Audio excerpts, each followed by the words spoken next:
Welcome to the Infowars Nightly News. Today's date is May 15th, 2013. And in addition to all the news that we're going to cover and an exclusive interview, my little friend in here is going to meet his doom. I'm your host, Rob Dew, and this is the Infowars Nightly News. Thank you for joining us, and here's a look at some of our top stories. Tonight on the Infowars Nightly News, Eric Holder points out his deputy as the subpoena man. Then, a House bill calls for an IRS hiring freeze. And President Obama's firm belief in press freedom. All that in a UN-style buffet coming up on the Infowars Nightly News. Infowars.com.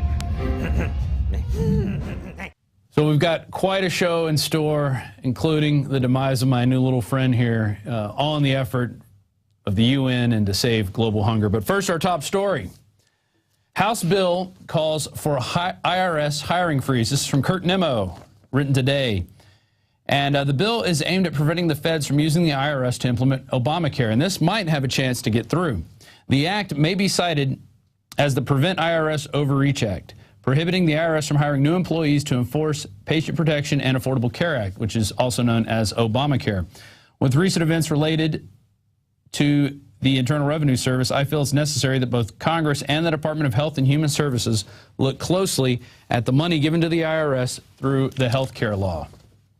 And there you go. And the good thing about this IRS scandal, one, it provides us ammunition to go after the IRS. Common citizens, it's going to be a grounds for, plenty of grounds for people to go out there and sue the IRS. These groups that have been targeted, you really do have a right to go out there and take it to them. Now, I mean, what are you going to do? Wait for them to investigate you again? They've already done it.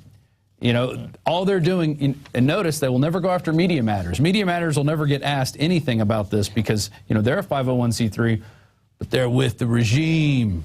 And when you're with the regime, you don't have to do much. You just basically get to go say whatever you want. You get to target whoever you want, and you're always right.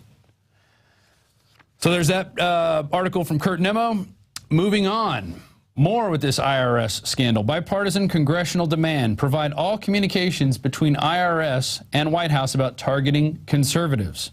And they warn, don't destroy, modify, or remove any documents. And this is Representative Sander Levin from Michigan, who's a Democrat, and Dave Camp, who's a Republican from Michigan. So at least we got these two guys working together.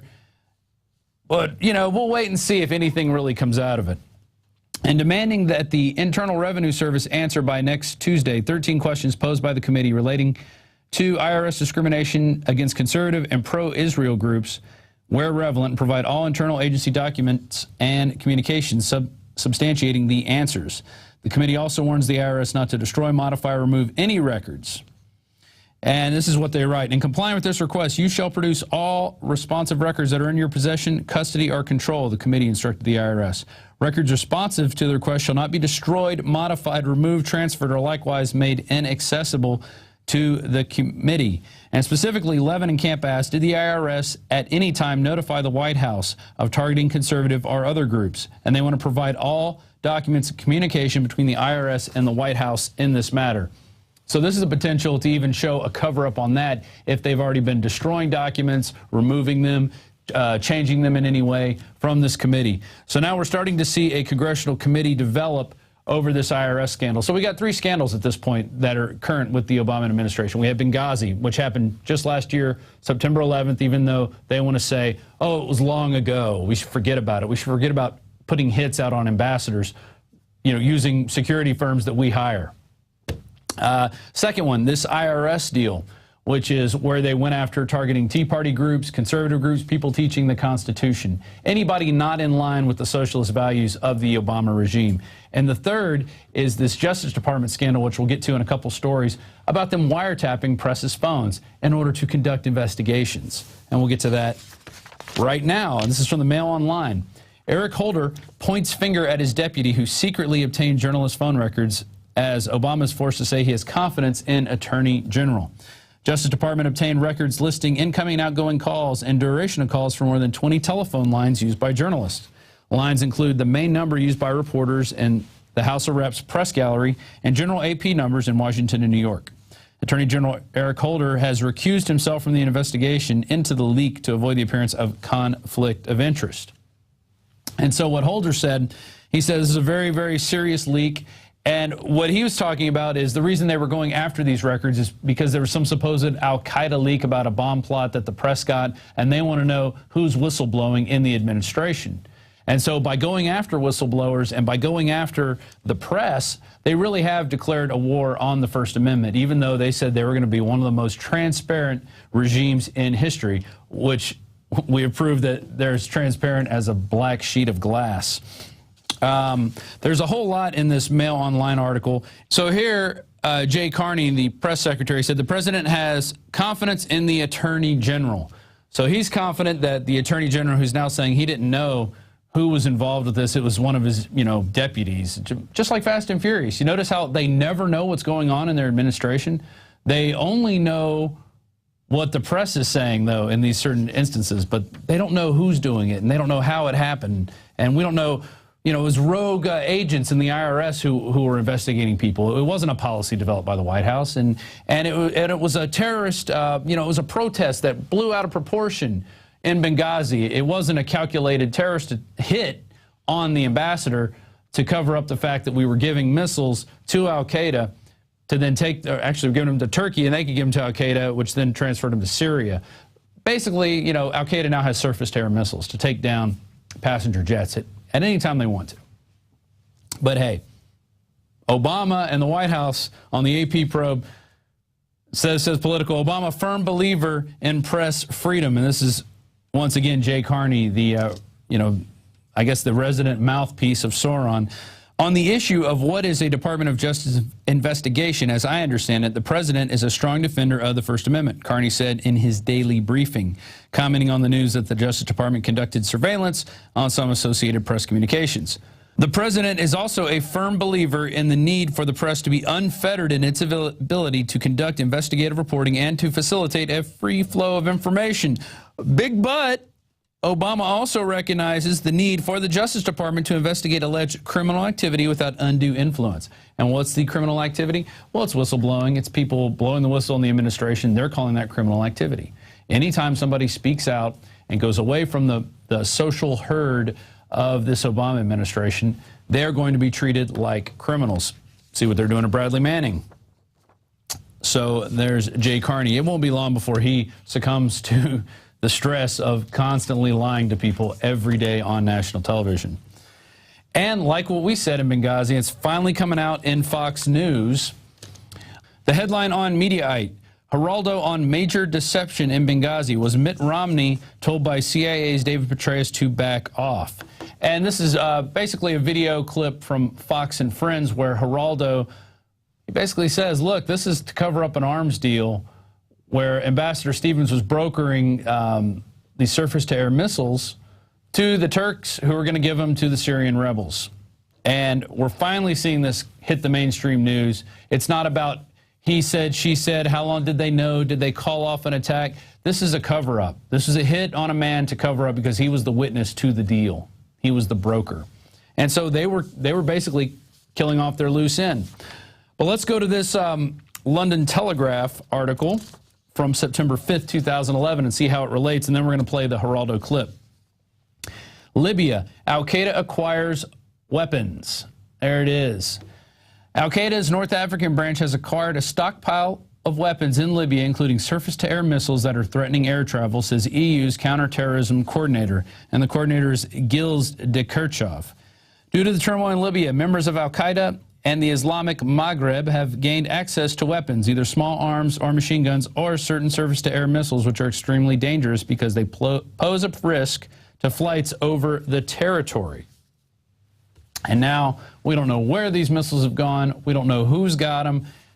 They're probably in Syria now, but they could go anywhere. Once this stuff hits the black market, it's ripe cannon fodder for false flags, because anytime there's going to be a missile attack, they're going to blame it on al-Qaeda. And we're going to have to search everything in the world to catch these al-Qaedan rebels who we actually gave the missiles to. So let's go to that clip from Geraldo Rivera. Was he briefed by David Petraeus and the CIA to suggest that there was a secret mission going on there, that we can't go there, we can't talk about it? I believe, and my sources tell me, they were there to round up those shoulder-fired surface-to-air missiles. They were going to hand those missiles over to the Turks. And the Turks were going to give them to the rebels in Syria. Right. It was like Iran-Contra. Yep. I think that it merits gigantic investigation. It will all become clear.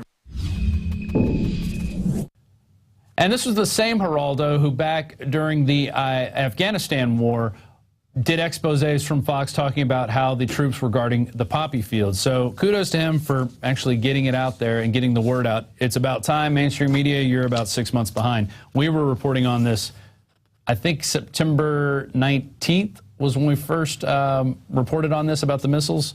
So there you go. Let's go to our daily quote now. 1913, this is from Ron Paul, wasn't a very good year. 1913 gave us the income tax, the 16th Amendment, and the IRS. And let me tell you, it's about time that we get rid of the IRS. Let's get rid of them before they turn 100 years old in this country. We got one more story. And then it's going to be it for my little friend over here. Because this story has to do with the food we eat, what we put in our mouths, and where it comes from. That's right. The UN now says, why not eat more insects? Yeah, that's right. The Food and Agriculture Organization on Monday hailed the likes of grasshoppers, ants, and other members of the insect world as an underutilized food for people, livestock, and pets. A 200-page report released at a news conference at the UN's agency in Rome says 2 billion people worldwide already supplement their diets with insects, which are high in protein, minerals, and have environmental benefits. So why not give that to the Western world? Well, you know, they're going to lower our standard of living, so in a few years we are going to be wandering the fields looking for grasshoppers and crickets and beetles and anything to get that nutritional sustenance that we desire. And it's an inherent desire. My dad's been to China several times, and he has always made this observation. I don't see any stray cats. I don't see any squirrels in the trees. I don't see any birds flying around the city. In fact, I rarely even see bugs, he told me, because, let me tell you, the people in China eat everything because their food is controlled by the government. And when you have government control, you always have starvation, you always have scarcity of resources, and you always have the elites being able to circumvent any type of process, and they always get theirs. But it's not over. I saw this article on Monday, and it reminded me of a couple other articles. Here's one that just came out May 13th, $325,000 burger. How did Mark Post grow a burger in a test tube? And this is from iScience Times, $325,000 burger. How did Mark Post grow a burger in a test tube? To create the in vitro burger, Post took stem cells from the necks of cows and injected them with fetal calf serum. This resulted in 20,000 strips of cultured muscle tissue using tens of billions of cells that were combined to form the burger. What will they think of next? Well, they already thought about it. Because if you go back just a couple years ago, scientist makes poop burger. That headline was making the rounds. Please try not to vomit as you watch the video below, and here's hoping that this is not the answer to the world's hunger problems. Japanese scientist Mitsuyuki Ikeda has been busy playing Dr. Frankenstein. He's developed a burger made from protein extracted from human feces. Yep, that's right, poop. So the poop burger, it's 63% protein, 25% carbohydrates, 3% lipids, 9% minerals, all in one turd burger. We're going to go to a quick clip of that, and you could see how they talk about the artificial meat that they make. And then we will be back, and my little friend here is going to, well, he's going to visit that big grasshopper in the sky. So let's go to that video. 下水汚泥をなんとか下水道局からの依頼を受けて下水汚泥の中にたくさん含まれているタンパク質をうまく取り出すことによって利用できないかということで始め Sewage mud is rich in protein because it is alive with bacteria. These bacteria are harmless because they are killed by heat during the manufacturing process. The red color is obtained by using food coloring. The artificial steak, according to initial tests, even tastes like beef. In fact, to refine the flavor, Professor Ikeda adds soy protein. Well, little guy, I don't know if I can do this or not. I've been out here under the lights all show and looking at you. I've been thinking about this. I went and caught my own food, but you know, I guess it is for the earth, and the UN says it's right. And here to help me out with this is Alex Jones. Alex, do you think I should do this? I've thought about this, and the United Nations is right. They said that we should start eating our own poop. Yeah. And that we should start eating insects because it's good for the earth. The elite need dozens of aircraft, huge palaces, yachts for themselves, while Prince Charles and others lecture us that we shouldn't take showers or hot baths. They travel around with their own chefs.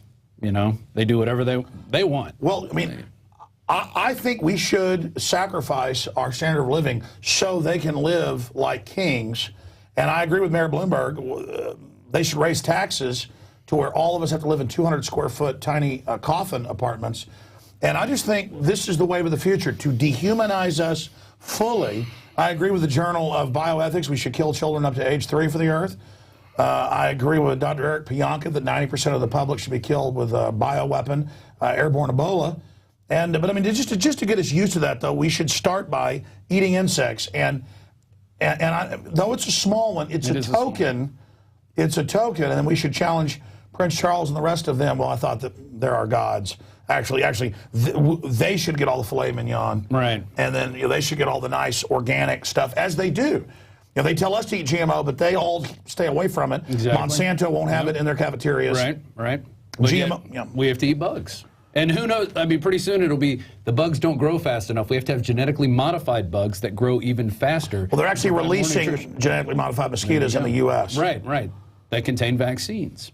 Forced vaccines, but only because Bill Gates says there's too many of us and he cares about us. Right. Look, secret meetings on islands. Bill Gates says you should eat bugs, okay? Because, I mean, he's not going to eat bugs, but he is kind of like our father, like Chris Rock said about Obama. So we need to do what he says. The UN and Bill Gates, they say eat bugs. They say eat poop burgers. Rob, what do you say? I don't know if I could do it, but the UN says I should do it, right? Prove yourself. Dehumanize yourself right now. Do it for Janet Napolitano. Do it for Janet. Do it for her. Do it for him. Come on. Oh, yeah. Oh, delicious ambrosia. Look, the UN knows best. The UN knows best. Come on. Look at him struggling. But the UN actually, this is a little bit inhumane, though, right now. It's okay to torture kids, for the government, but don't hurt a bug. I'm going to call animal cruelty. Yeah. Delicious. How's it taste? I think I'll order another. So, see, the UN's right. They're right. High five, man. You did it for the UN. Wow. Hey, because Ted Turner says you shouldn't be able to have more than one kid, but he has 5 and more than 20 aircraft and palaces. Hey, you did that to save food for Ted Turner. Okay, I just swallowed it. Ladies and gentlemen, I'm ready for the UN. The UN, don't live long and don't prosper. Nanu. So the elite can run your life. Don't live long and prosper. Well, that's the first part of our show. We'll be back with David Knight interviewing another victim of this IRS scandal that's just now starting to hit. You notice how they released the news on Friday, so it has some time to deaden before it comes back over the weekend. He was raptured. They need to know college students' reading list and their thoughts. Oh, yeah. That's the IRS's job. Exactly. Next, you're going to say we shouldn't get monthly censuses demanding we answer questions. Listen, the UN's going to say what type of light bulbs, what type of toilet you have, and we're going to put smart meters on your house and track you. And, of course, they've been spying on us without warrants. That's freedom. My God, are you starting to... Do you need to be sent in for... I'm starting to get green, actually. Do you need to be sent in for psychological evaluation? Why? Because I don't think we should be eating bugs? No. Now people that get SWAT teamed at the wrong house, they now go and grab them for psychological evaluation if they don't like it. Yeah.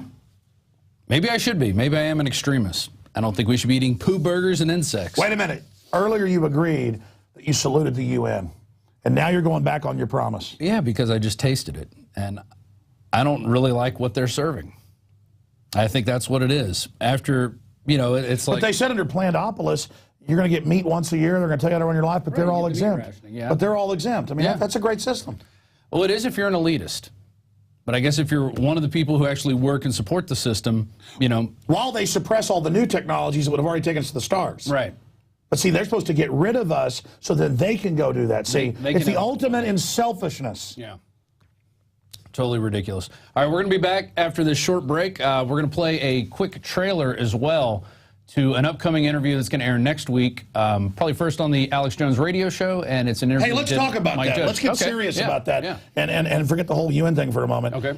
Is Mike Judge not cool? Very cool. Great, really cool living room. It looks like he jams out there a lot with, he's got a piano. Well, he used to play professionally, I mean, with Jimmy Vaughn and people. Right, yeah, he started off as a bass player. And well, before that, he was a rocket scientist. Right. And helped design the F-18. Yeah. And then you know, just he got into animation kind of as a whim when in his mid-20s. And, you know, look at where that carried him. he told us, he told me the other day when we were out, he said, I always just kind of do these cynical joke interviews with the press because I'm going to give you a real interview. Yeah. And so it's pretty good. I think it's a great interview. This is groundbreaking. Nearly an hour in length. Really? What, longer than I thought? Yeah. Oh, yeah. At first he said, we'll go 30 minutes, but 30 minutes crept by. And then I said, hey, you want to stop? And he said, no, I'll do more. And then he did, you know, you're about to see some amazing impersonations. Well, I guess they're not impersonations. He's the real deal, isn't he? Yeah, it's not like me going, damn it, Bobby. All right. Butane is a bastard gas. He said bastard. Yeah. You know. And then we saw. Yeah, you're going to see it for yourself. It is a. We now are hanging out with, and have been a long time listener with. And by the way, we already knew this, but now it's official because I was told by Rick Lincoln this years ago that a lot of some of the characters on King of the Hill. Right. Well, he talked about that VHS tape he has, and it's called The Three Dales. And you're on that tape from Access years ago. You know, that inspired King of the Hill. Who knows who you're inspiring out there as a viewer who has an Access show? Yeah. Who knows who you're inspiring? I mean, there's an example right there. We were affecting things 17 years ago, on shows like King of the Hill and not even knowing it. Exactly. We'd sit around and go, man, did you see that? That's kind of like what we were talking about. Well, he mentions this in the interview. He goes, and then they're going after corn. You know, it's like one of Dale's like kind of taglines, but it's true. It's like now they are going after corn. It's, you know, GM corn is everywhere. And, you know, he's laying those eggs, planting the seeds for people. I'm thinking about insects and eggs right now, but you know, he's planting those seeds in there, and people are like, that's nothing. But then they realize, wait, this is true, you know, because we're going to be showing the articles on all this stuff as he's talking about it. We're going to have stuff up there to really, like, expand this interview. But it's a great interview. He's a really nice guy, really down to earth. And then we went and hung out with him after that. By the way, when you are an engineer working on computer systems and propulsion systems on F-18s, that is like rocket science. It is. Yeah, he literally is a rocket scientist. The inventor of Beavis and Butthead is a rocket scientist. That's right. Well, only that science. And we talk about Beavis and Butthead and crime rates. Yeah. This is a deep interview airing sometime next week. Right. But here's a teaser. We'll be right back with the rest of Rob Dew, the insectivore. Many anthropologists and archaeologists believe that before man even discovered the power to harness and use fire, we were involved in agrarian activities. That is, taking the seeds of plants and then replanting them to produce more. The very foundation of our modern civilization and human culture is centered around the planting and cultivation of edible plants, fruits, vegetables, nuts, you name it. And the globalists have been going after gardening. They've been harassing people that have gardens in their front yards or their backyards. They've called for licenses for people to have gardens because you can't trust prisoners in the police state America to be able to grow their own food. That's why I've come to the realization that we need to become self-sufficient. You need to be informed. You need to have the Second Amendment to protect yourself. You need to be politically active to wake up others. You need to filter your water. But you also need to plant a garden. Even if you live in an apartment, you can do this. If you live in the countryside, obviously you can do it on a grand scale. There are so many green belts and areas that humans don't even visit, nearby cities and in suburbs, where people are now more and more planting their own little private gardens and meadows and off the side of the road. Ladies and gentlemen, it is a revolutionary act to unplug from the television, to unplug from the computer and all the globalist propaganda, and to go out in your backyard or your front yard or planters at your apartment or on the roof of the building where you live, and to plant a garden. Here are some of the amazing deals at Infowars Seed Center at InfowarsShop.com. The Survival Seed Vault by My Patriot Supply features only the finest survival heirloom seeds for a robust and hardy garden, even in the toughest of times. The ARC All-in-One Seed Kit contains 70 varieties of 50,000 seeds of fruits, vegetables, medicinal, and culinary herbs. All ARC seeds are heirloom. Each type is labeled and sealed separately for ease of use and longevity. The Deluxe Emergency Seed Bank combines 3 of Emergency Seed Bank's top sellers: the Family Survival Emergency Seed Bank, the Medicinal Herb Seeds Pack, and the Culinary Herb Seeds Pack. We also have starter varieties of the deluxe seed packages for fruit, salad, salsa, peppers, and medicinal herbs and more. Go to the Infowars Seed Center at InfowarsShop.com.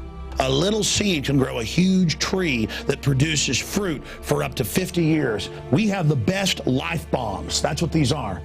We have the best weapons against death out there at the lowest prices, waiting for you to lovingly plant them and lovingly grow them and lovingly eat them and share them with others.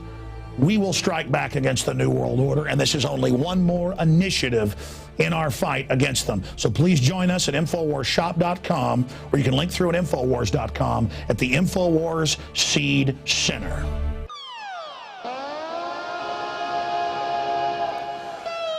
Hello, this is Hank Hill, and I'm telling you what, you need to listen to Alex Jones. Yeah. Infowars.com.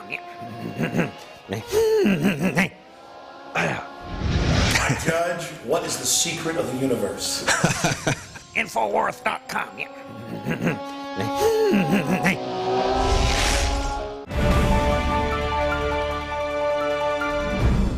Welcome back to Infowars Nightly News. I'm still here. The grasshopper didn't poison me or anything, and you know, maybe I'll get used to it in the future if the UN says we have to eat bugs.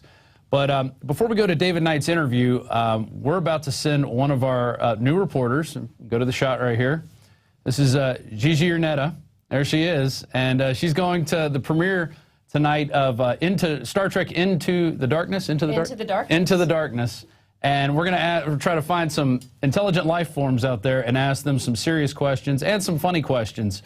And because we're trying to broaden, I guess, the people who see Infowars and want to, you know, check out our stuff and then kind of slip in our information in there to really make them think and wake these people up. Absolutely. And I would say that is absolutely logical. There you go. Absolutely logical. And well, good luck on your journey. Live long and prosper. There you go. Live long and prosper. I said nanu earlier, and I'm sure people are going to freak out about that. Trekkies. All right. Now we're going to go to an interview that David Knight did yesterday with Dan Sullivan. And he's a filmmaker. He actually has an entry in the Paul Revere contest. It's got over 50,000 views. But he was working with a Tea Party group back in 2010. And the IRS started sending them all these forms like, what groups do you work with? We want to see all your printed materials. Who are your donors? Just asking them all this information that, they're not asking Media Matters, and they are a nonprofit organization. They're 501c3. But they get a free pass because they are for the regime. They're for socialism. They're for calling everything a hate crime. So if you're watching this on YouTube, please consider becoming a member of PrisonPlanet.tv. It is the way we fund the nightly news, the Alex Jones Show, sending reporters out to get stories, making documentaries. It's all from your support through the subscription, $5.95 a month.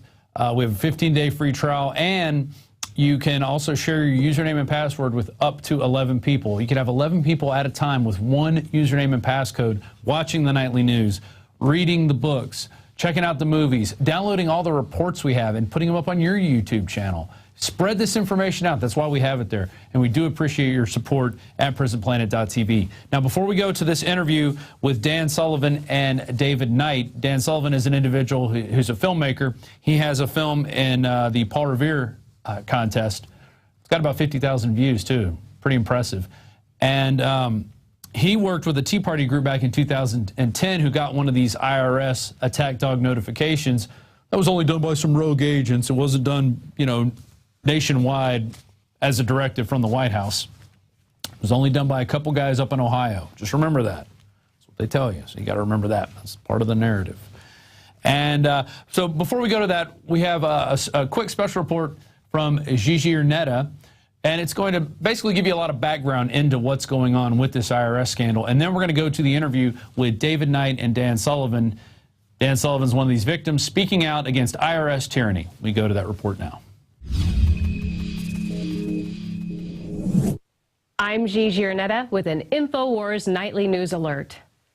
The IRS has always had a bit of a reputation, but they have really outdone themselves lately. If you ever had to deal with them, you know that they tend to be bullies and they love to overstep boundaries.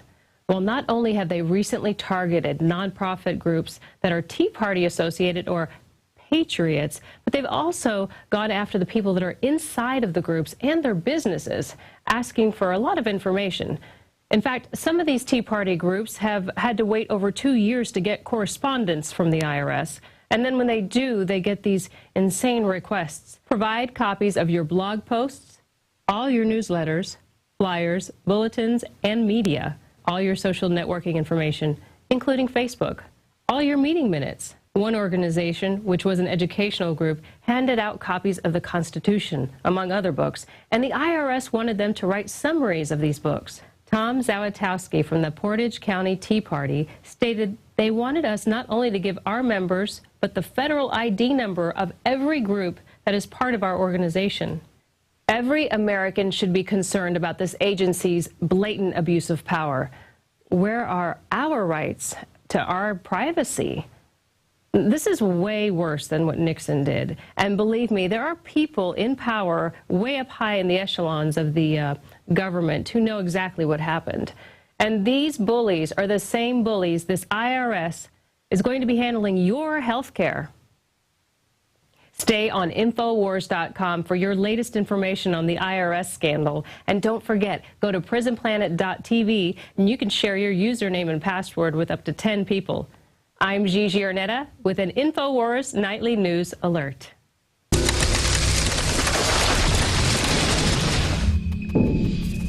Well, after our report yesterday about the ongoing Obama scandal of using the IRS to go after political enemies, we were contacted by someone who actually received one of these audits and actually sent the document to us. And we're going to talk to him in just a second. But first, the question is, why are we allowing this kind of tax system to even exist? When you look at the kind of detailed questions that are being asked by the IRS, we see these things asked of us in our personal life. If we have a business, we're subjected to this kind of scrutiny. And fundamentally, the way the income tax system is set up, the way the IRS is set up, it's not really as much about collecting revenue as it is about controlling you. When the government collects detailed information on you, on your business, on your organization, there's always a temptation for the government to use that in a nefarious way. And history has shown that they do use it to control and to attack other people. We see this throughout administrations going all the way back to FDR. We see that they're going after enemies, and it doesn't matter if they're Democrat or Republican. And that's one of the reasons why the system is not changing, because both the Democrats and the Republicans use it as a tool of power. And we have to demand that they stop asking these kinds of questions. So here with us now is Dan Sullivan.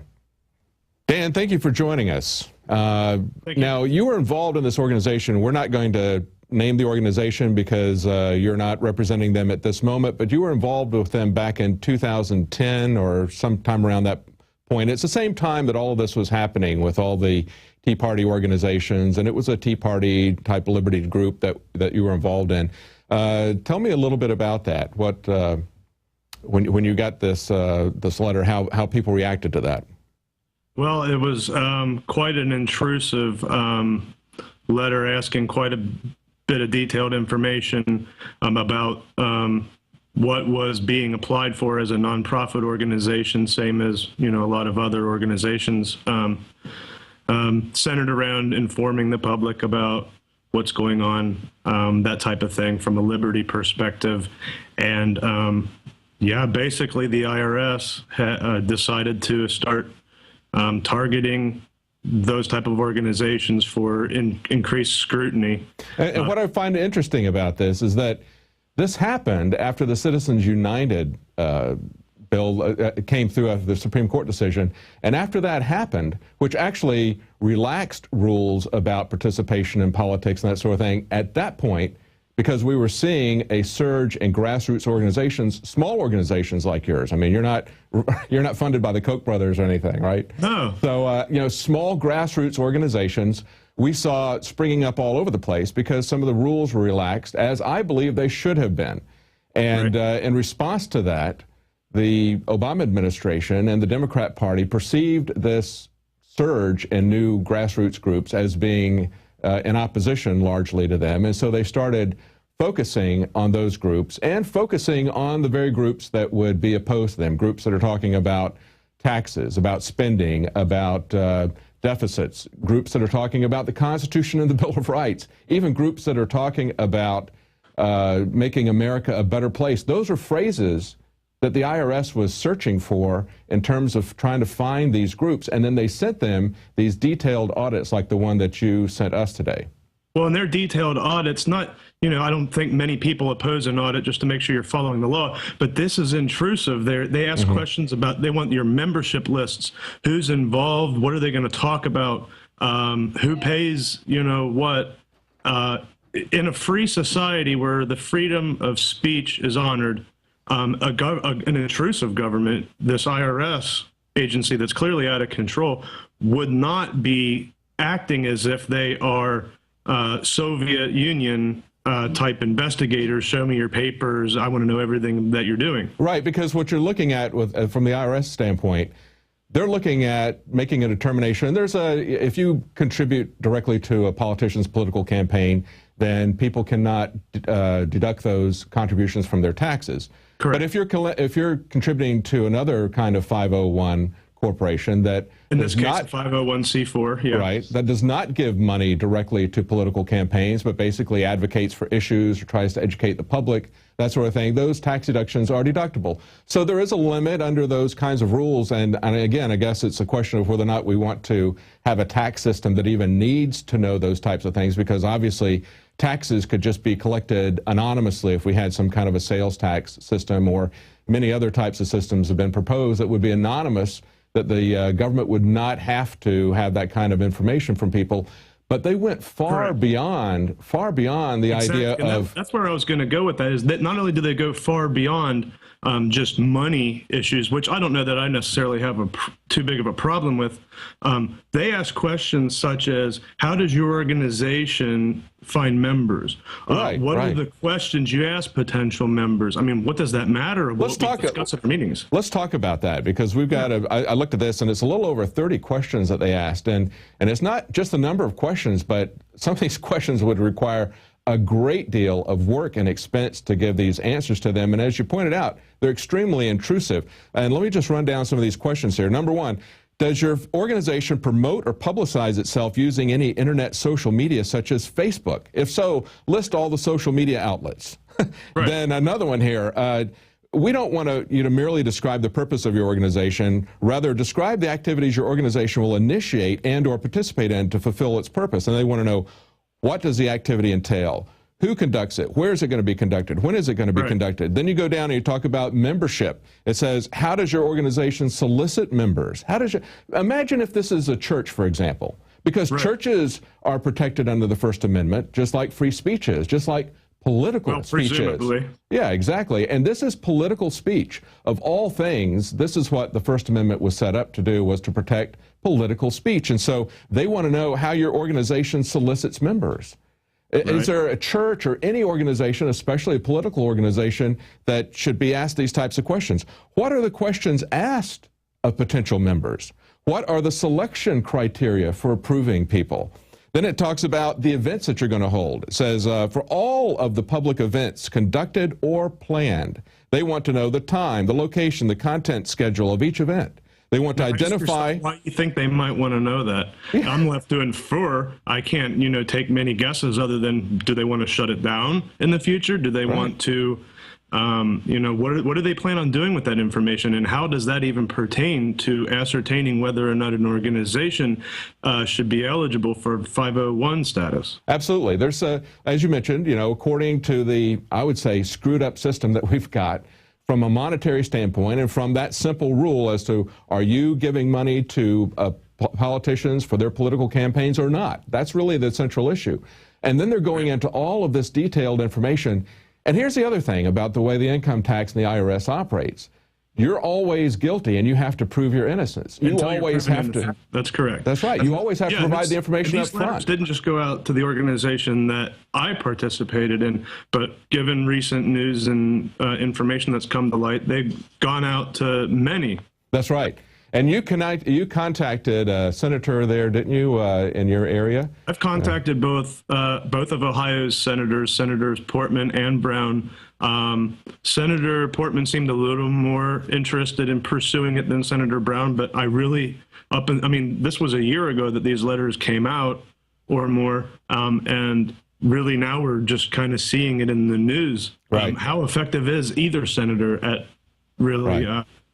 Now, we know that there was some pushback because a lot of organizations were getting this, and I think some of them contacted their representatives, as you did, and I think they started to see a pattern developing here, and they called the IRS commissioner as well as many senior officials in the IRS before Congress and asked them, are you doing this? And they said at the time they denied it. Exactly. 5 times they lied about this. And you had a group of 10 Republican senators who, and I'm not sure if it's any of the senators there in Ohio that you referred to, but they sent a letter to the IRS telling them not to do what they believed the IRS was doing, even though the IRS was lying about this. And listen to what Chuck Schumer said. He sent a reply to the Republican senators who gave the letter to the IRS telling them to cease and desist these practices that they believed were going on in spite of IRS denials. And Schumer said that the Republican letter to the IRS was an unsubtle threat, clearly designed to put a chilling effect on the agency's enforcement. I mean, he's defending the poor IRS. He doesn't want the IRS to be have a chilling effect put on them. He doesn't want them to be intimidated, and yet that's precisely what the IRS was doing to organizations that, like the one you were involved in. And we're led to believe that these people represent the people, the common man, Main Street, as it were. Yes, absolutely. I mean, going down and looking at some of this other stuff, for some of these events, they want you to identify and provide copies of handouts that are going to be given to the audience, to identify workshop materials that instructors will use, the names and the credentials of the instructors. They want to know if you've contacted, invited any candidates to participate with anything. If so, which ones are going to show up? They want to know all copies. They want all copies of all handouts provided and distributed at forums. They want copies of all communications, pamphlets, advertisements, other materials. Absolutely amazing that they would go into this kind of detail. I mean, you talk about something that is an unsubtle threat. That's precisely what this is. I think the unsubtle threat comes from the government that oversteps their constitutional bounds. Now, this article, we're not going to name the organization that you're involved in, but we are going to name the person who signed this at the bottom on behalf of the IRS. I don't know what his title is. You said you believe he's a supervisor. His name is Joseph R. Hare. That's H-E-R-R. And he operates out of the Cincinnati, Ohio IRS office. Looks like he specializes in exempt organizations. So, yeah, if you look at his LinkedIn profile, it lists him in a supervisory role. Okay, all right. Beyond that, there's not much information about who this Joseph Hare is, and I don't know that I necessarily want to accuse that person of originating all of this, but that person needs to be put in front of Congress to answer to who told him to do this. Exactly. And we also mention his name not only so that anybody who's investigating this developing scandal can get more information from him, but we also want people to know that this isn't something we just made up. This is a legitimate, this is the actual letter that was sent to people who had filed a 1024 form. And this was follow-up questions that went way, way beyond what anybody in a free country should be required to ask, especially when we have a First Amendment designed to protect political speech. And you can just flip all these questions over any organization that you're involved in. And if they can do this to a church that's to a organization that's involved in political activities, they can do this at any time they want to a church or to any other organization. Well, thank you for sending this to us. Now, there's something else I wanted to talk to you about. I know that you've submitted an entry into the Operation Paul Revere contest, Sure and it's interesting. Interesting submission. You've gotten about 51,000 views on it so far. Yes, and it's a trailer for a series that you're planning on doing. It's called Article 17. We're showing a little bit of it here on the screen now. Tell us a little bit about this series that you've got envisioned. Yeah, basically Article 17 is a story that I wrote over the past 6 years. And basically what happened is people said, that's great, you wrote a story, who's going to read it, and how is it going to impact society, and what are you going to do with it? And I said, well, why don't we produce it as a film? Not too many people read anymore, unfortunately. Absolutely. And then this Paul Revere project came up, and we said, well, why not? And what better audience than freedom-loving types of people at Infowars? That's a great audience to put forth such an important message such as Article 17. And Article 17, basically, to give you a quick rundown, it's a fictional future America where society has deteriorated and has sidestepped away from freedoms. And basically what happens is they use a bunch of false flag attacks. The government, the illegal, tyrannical government, that is, puts in place a number of covert activities designed to instill fear in the minds of the people so that they welcome and they take in this empty promise of security in exchange for their freedoms. Right, and you name it after Article 17 from one of the executive articles that Obama proposed for executive orders. We reworded it a little bit so as not to be directly pointing at the current President Obama, because this is a far-reaching problem, much further. It goes much further back than I believe than President Obama. You know, I think it transcends both parties in a lot of aspects. Absolutely. And basically, what it is Article 17 in the storyline that I wrote is part of an executive order that mandates that anyone that legally or lawfully has any firearms or dangerous weapons must undergo an extensive battery of mental health evaluations. And what happens in the storyline is they blanket, determine that everybody's crazy. Exactly. And it's not, the premise that you've got here is that if anyone has a firearm, they have to submit to psychological tests to prove that they're sane. Yeah, and in essence, the exact backwards way of, not innocent until proven guilty. You are considered to be insane until you can prove yourself fit. Exactly. But it ties in exactly what we're talking about, which is the IRS. Everything there you have to prove prior to engaging in any activity or before you can get a deduction or whatever. You have to prove that you're innocent, that you qualify. So just as the IRS code removes the presumption of innocence, removes our Fourth Amendment protections, this would do that in the same way. And we see a lot of organizations that are jumping, even conservatives, right after this Sandy Hook shooting. I was hearing conservative talk show hosts all over the place saying, we really need to get the guns out of convicted criminals' hands and out of people who are judged to be insane. And we see the same thing from our police chief here in Austin, Art Acevedo, saying, we got to get it out of the hands of convicted criminals. Fine. But then he adds, and anybody that might be psychologically dangerous. And it's like, oh, okay, now we're removing due process from the I cringe at the term might be. Yeah, exactly. Anytime someone uses those types of words, because that means, well, you could someday go off the deep end. Well, I also could leave the atmosphere and travel to the moon. Some, humans presumably have done that. Well, that doesn't mean I will. But it also takes away our due process. In other words, convicted criminal is somebody who's been convicted of doing something by crime. He's presumably had due process. He's had a jury trial. He's had a defense advocate arguing for him. But in these cases, if you just say that a psychiatrist can basically write somebody up and then they lose their ability to have firearms, and anybody in their home loses their ability to have firearms. Now you've got that determination made by one person. There is no review, there is no trial, there is no jury, there is no defense attorney, and you can basically take away the firearms of anybody. You can make anybody look insane if you've just got one person's opinion there. Well, and if you have a nationalized system of medical, such as under Obamacare, and then you tie that in with this type of thing, where a doctor, can just insert into your background check that they think that, you displayed a little bit of, they were suspicious that you might be upset about something, or you had a breakup with your spouse, or, whatever. This person could be unstable. Well, next time you go, you might not find out about it until you go to lawfully buy a firearm, putting, your background check information forward like an honest citizen, and then you find out that, after the fact, without, like you said, due process, that this is going to happen to you. Absolutely. Well, thank you, Dan. I appreciate you giving us that information and being on the being politically active and even trying to do something to help the cause of liberty. Also appreciate you getting involved in the Paul Revere contest. Looks like a great series that you're working on, and you're getting a lot of views. You've got over 51,000 views right now on there, so good luck with that. Thank you very much. Thank you for participating, and thanks for giving us the information. All right, not a problem. Bye-bye. Well, a great job from Dan on his Paul Revere entry. As we've said, you are Paul Revere.